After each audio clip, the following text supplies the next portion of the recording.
The 1990s in South Central Los Angeles were defined by a volatile mix of gang violence, systemic poverty, and widespread fear, with survival often feeling like a daily battle. This period saw the rise of territorial disputes between notorious gangs like the Bloods and Crips, fueled by a landscape ravaged by the crack epidemic and economic despair. In this environment, even the most ordinary actions, wearing the wrong color, making eye contact with the wrong person, or taking a wrong turn could have deadly consequences. For many, navigating this world meant adopting an unspoken code of survival where street smarts, resilience, and constant vigilance are crucial tools to stay alive. From the constant threat of gang warfare to the mistrust of law enforcement, surviving South Central during this era meant learning to adapt to a reality shaped by danger, violence, and the need to protect oneself and loved ones. Number 1. Wrong colors. One of the most tragic and illustrative incidents of gang-related violence over wearing the wrong colors in South Los Angeles during the 1990s involved Taven Price. Although this incident occurred in 2015, it echoes the deadly consequences of similar situations in the 1990s. Taven Price, a 19-year-old with a mental disability, was at a car wash in Hyde Park with his mother on May 29, 2015. He was wearing red Chuck Taylor shoes, a color associated with the Bloods gang. A man confronted Price about his shoes, demanding that he take them off. When Price did not comply, the man followed him and eventually shot him. Price was rushed to the hospital but died during surgery. This incident is reminiscent of the 1990s when gang violence in South Los Angeles was rampant and wearing the wrong colors could easily lead to fatal encounters. The Crips and Bloods, two of the most notorious gangs, were highly territorial and viewed the colors blue and red as symbols of their respective affiliations. Wearing the rival gang's color was seen as a sign of disrespect and could provoke violent retaliation. During the 1990s, South Los Angeles was a battleground for these gangs, with the crack cocaine epidemic fueling much of the violence. Drive-by shootings and other forms of violent confrontations were common, and innocent bystanders often became victims. The fear of being targeted for wearing the wrong colors was pervasive, affecting the daily lives of residents. One notable incident from the 1990s involved a young man named Tyrone, who was shot and killed simply for wearing a blue jacket in a Bloods-dominated neighborhood. Tyrone was not a gang member, but his choice of clothing led to his untimely death. This incident highlighted the arbitrary and senseless nature of the violence that plagued the community. The legacy of the 1990s gang violence over colors is still felt today. Families who lost loved ones continue to bear the psychological scars of living in such a volatile environment. The story of South Los Angeles during this period serves as a stark reminder of the devastating effects of gang violence and the importance of addressing the root causes to prevent future tragedies. Number 2. House parties. The Halloween Massacre on October 30th, 1993 stands as one of the most notorious gang-related house party shootings in Los Angeles during the 1990s. This tragic event unfolded in the West community that had long been plagued by gang violence and territorial disputes. The incident not only left 3 people dead and several others injured, but also underscored the severe impact of gang rivalry on local communities. On that fateful night, a house party was in full swing, attended by numerous young people looking to enjoy the Halloween festivities. However, the atmosphere of celebration quickly turned into one of terror. Multiple gang members, driven by ongoing rivalries, arrived at the party with the intent to confront their adversaries. What began as a confrontation escalated rapidly into a deadly shooting spree. The assailants opened fire indiscriminately, targeting partygoers in a brutal display of violence. The chaos that ensued was unimaginable, with people scrambling for cover and trying to escape the hail of bullets. By the time the shooting stopped, 3 individuals lay dead and several others were wounded, some critically. The victims included both gang members and innocent bystanders who were caught in the crossfire. The immediate aftermath of the Halloween Massacre was one of shock and grief. The West community, already accustomed to the presence of gang violence, was left reeling from the sheer brutality of the attack. Families mourned the loss of their loved ones, and the injured faced long recoveries both physically and emotionally. Law enforcement agencies launched an intensive investigation to apprehend those responsible for the massacre. The incident drew significant media attention, highlighting the pervasive issue of gang violence in Los Angeles. Community leaders and activists called for increased efforts to combat gang activity and to provide safer environments for young people. It served as a grim reminder of the dangers associated with gang-affiliated areas and the potential for violence at social gatherings. The incident also highlighted the need for community intervention and support to address the root causes of gang involvement. In the wake of the massacre, various community organizations and local authorities intensified their efforts to curb gang violence. Initiatives aimed at providing education, employment opportunities, and recreational activities for at-risk youth were implemented to steer them away from gang life. Additionally, law enforcement agencies increased their presence in gang-prone areas, conducting regular patrols and engaging with community members to build trust and cooperation.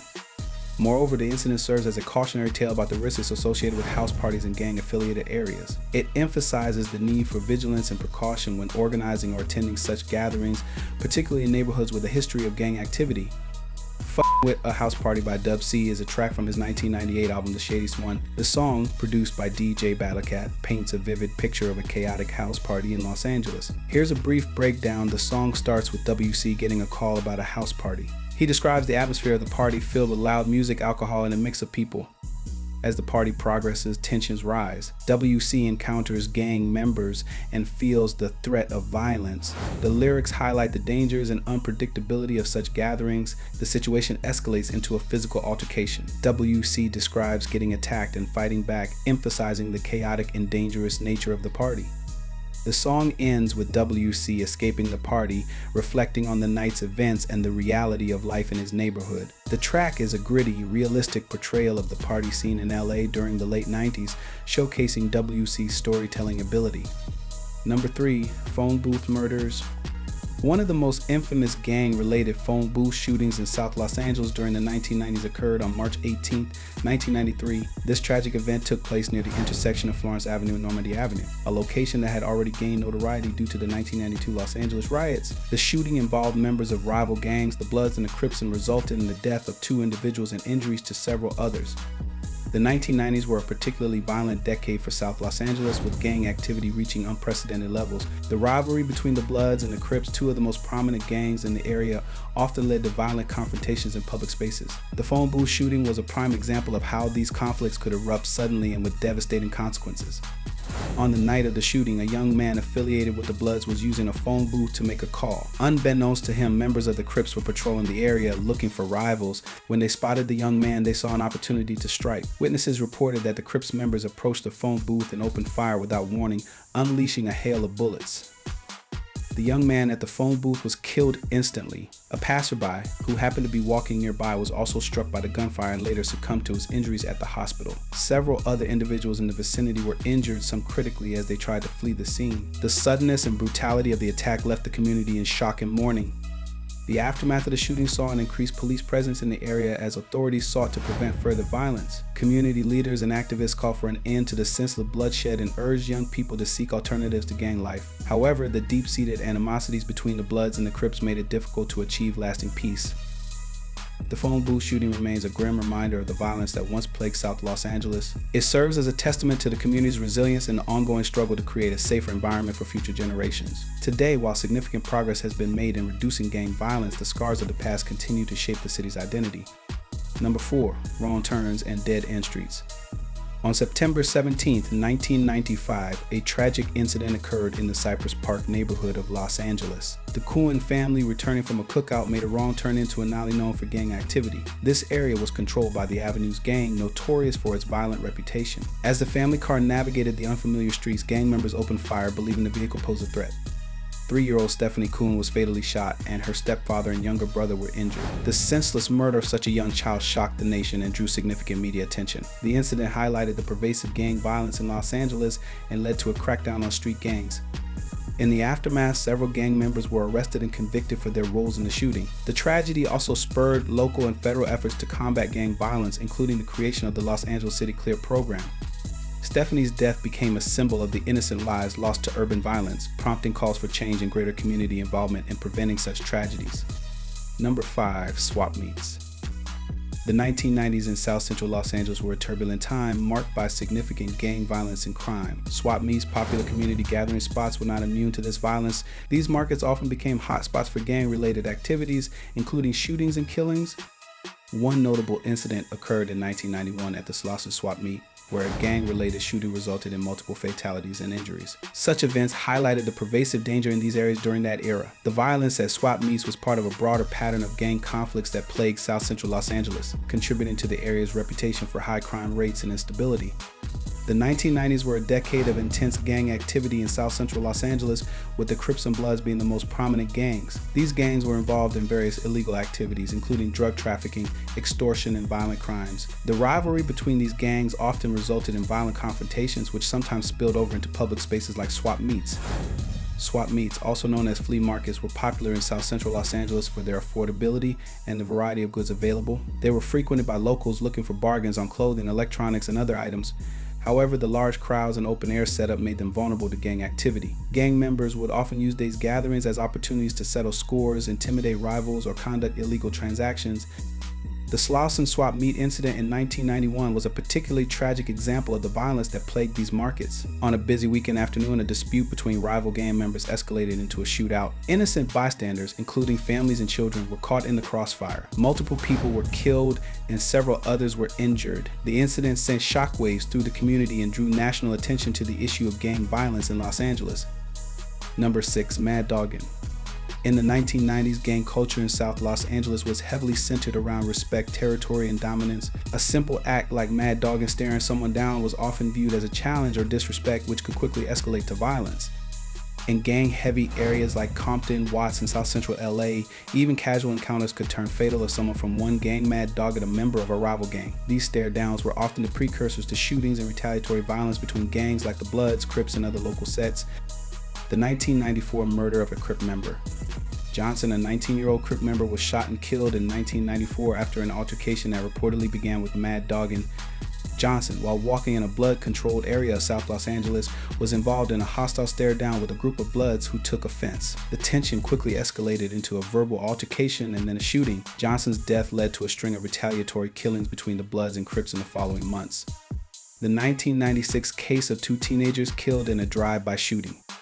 In another tragic incident in 1996, 2 teenagers were killed in a drive-by shooting in South Los Angeles after mad dogging escalated into violence. The teenagers, who were not known gang members but lived in a neighborhood heavily controlled by Crips, exchanged angry stares with a passing group of Bloods. Believing the teens were disrespecting them or affiliated with the Crips, the Bloods retaliated by firing on the group, killing both teens. Mad dogging incidents often triggered larger conflicts between rival gangs. A hostile stare might lead to a verbal confrontation, which could quickly escalate into gunfire or knife attacks. In many cases, what began as a perceived slight could spiral into a cycle of retaliatory killings between rival gangs. For example, in the mid-1990s, members of the 8 Trey Gangster Crips and the Hoover Crips were involved in several mad dogging incidents that culminated in shootouts. These conflicts led to multiple deaths on both sides, creating a long-standing feud that continued for years. In the volatile gang environment of the 1990s, one mad dogging incident could lead to ongoing retaliations. Gangs often felt that any perceived disrespect, even in the form of a glare, required a violent response to protect their reputation and prevent further challenges. For instance, in South LA's Florencia 13 and 38th Street gangs, mad dogging was a known trigger for violence. Members would often attack or kill individuals who stared at them too long, believing that failing to respond would weaken their standing within the gang. Impact on the community. Innocent bystanders were often caught in the crossfire of these mad dogging-inspired killings. In several cases, individuals unaffiliated with gangs were mad dogged by gang members simply for being in the wrong place at the wrong time or for wearing the wrong colors. This led to an atmosphere of fear where even eye contact with strangers could be perceived as dangerous. Many young people, particularly teenagers, were cautious about how they looked at others in public, especially when passing through gang-controlled neighborhoods. Parents and community leaders often advise youth to avoid making eye contact or staring too long at people to prevent unnecessary confrontations. Media coverage and depictions. The issue of mad dogging and its deadly consequences became a topic of media coverage and cultural reflection during the 1990s. Films like Boys in the Hood 1991 and Menace to Society 1993 portrayed incidents where mad dogging led to fatal encounters, highlighting the intense pressure young people faced in gang-dominated neighborhoods. News outlets and documentaries cover stories of teenagers and young adults who lost their lives over seemingly trivial disputes, including staring contests that ended in deadly violence. Number 7. Avoid gas stations. Gas station killings were a recurring and tragic part of gang-related violence in South Los Angeles during the 1990s. These locations, often frequented for their accessibility, became hotspots for confrontations and attacks, particularly between rival gangs. The combination of open spaces, late-night hours, and frequented by individuals from different neighborhoods made gas stations a dangerous flashpoint for violent altercations. The 1993 killing of Crips member at a gas station. One of the most infamous incidents occurred in 1993 when a member of the Crips gang was gunned down at a gas station in South LA. The man, reportedly targeted for being in Bloods controlled territory, was fueling his car when members of the rival gang opened fire in broad daylight. The shooting was a part of an ongoing turf war between the Crips and the Bloods, and this brazen attack underscored how dangerous even mundane activities, like stopping at a gas station, had become in the gang-dominated neighborhoods. The Florence and Normandy gas station killing in 1995. The intersection of Florence and Normandy, already notorious due to the 1992 LA riots, saw another tragic incident in 1995. A young man unaffiliated with gangs was shot and killed while waiting at a gas station after being mistaken for a rival gang member due to his clothing. His death sparked outrage in the community and highlighted the random and senseless nature of much of the gang violence that plagued the area. This particular gas station had become a hotspot for violent crime, and law enforcement increased their presence in response. Drive-by gas station shootings. Many killings at gas stations during the 1990s were a result of drive-by shootings, a common tactic used by gangs at the time. In these incidents, gangs would cruise through rival territories and shoot at individuals they believed were part of opposing gangs. Gas stations where people often lingered while filling up their vehicles became easy targets.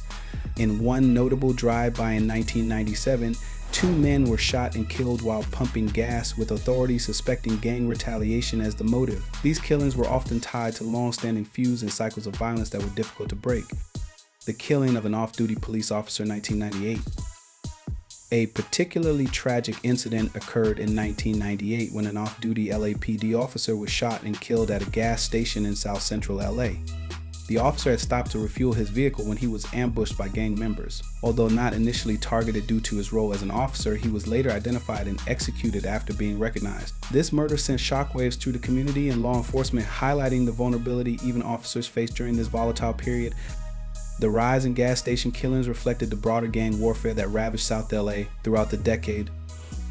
The random nature of many of these attacks, combined with the public nature of the locations, made gas stations emblematic of the fear and unpredictability that came with living in gang-dominated neighborhoods during that era.